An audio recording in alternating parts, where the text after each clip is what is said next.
Today I'll be comparing two extremely popular 44 caliber cap and ball revolvers, the Colt 1860 Army and the Remington New Model Army. I'm Dustin and you're watching Guns of the West.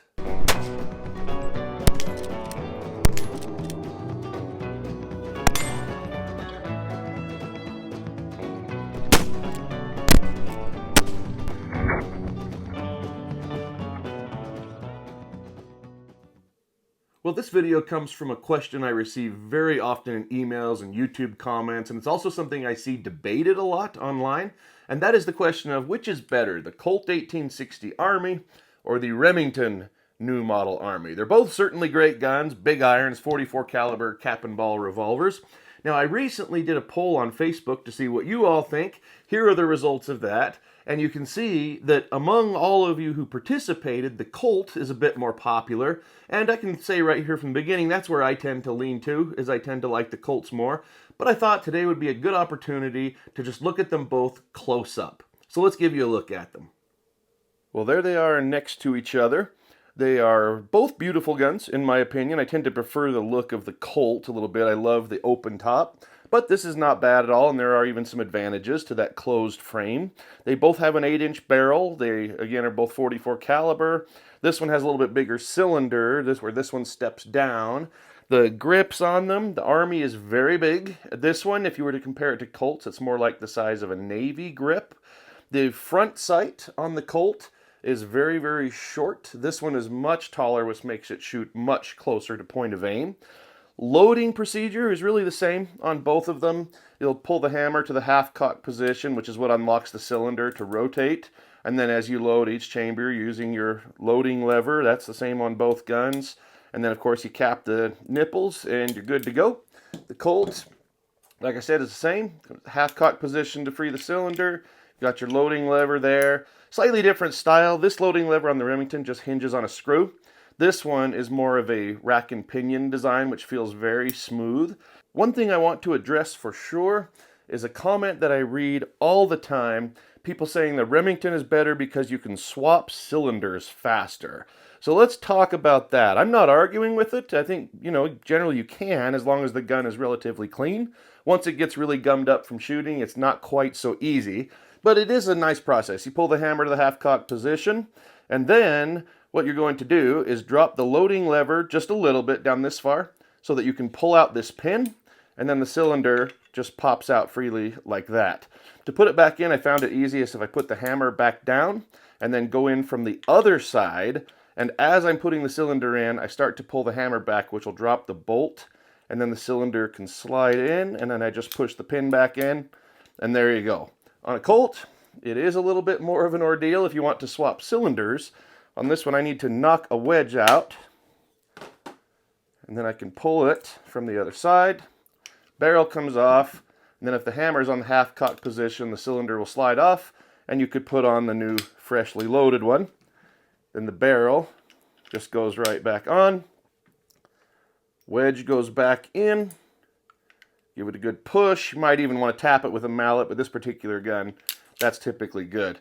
Now, I don't really give too much weight to the thought of swapping cylinders because when I go out and shoot these, I swap my cylinders out never, really. I just shoot until the gun's empty, and then I just reload it, reloading the cylinder on the gun.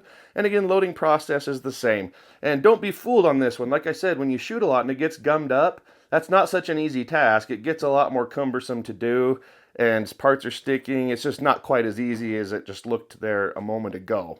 Well, now that we've kind of gone over pros and cons as far as, if you wanted to reload by swapping cylinders, there's another thing I want to talk about that I have to say I got to give it to Remington on this one, and that's the sights.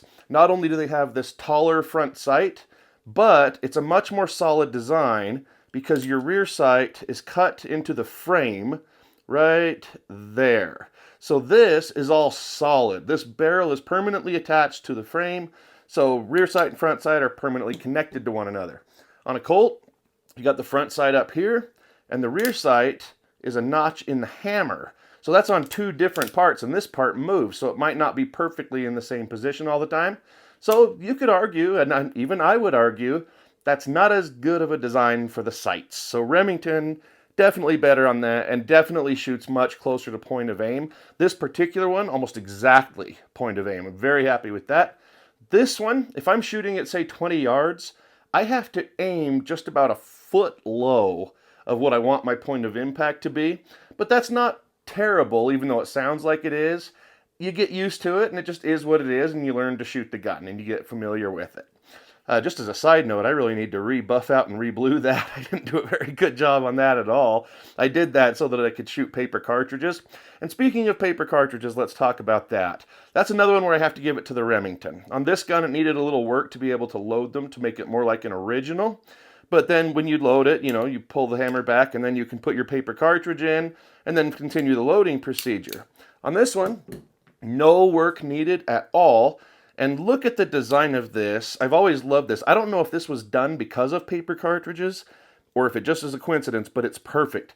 This has this groove that runs right here.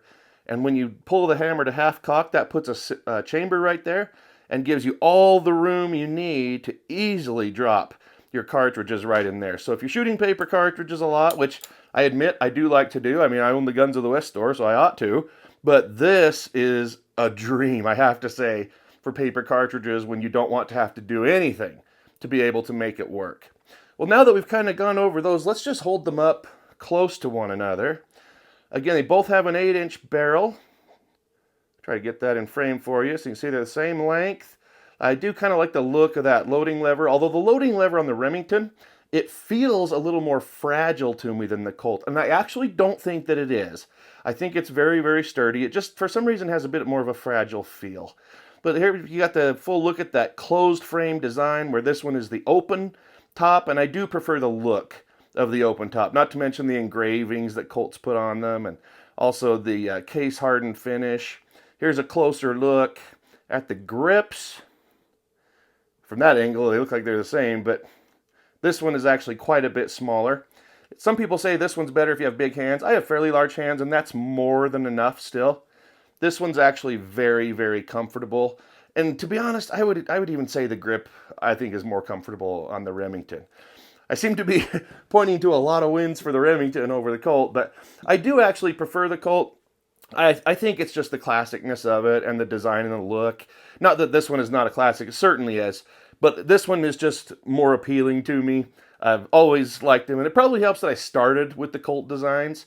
But let me know in the comments what you think. I would really love to hear it. And what features did I not talk about that you like on the Colt or on the Remington?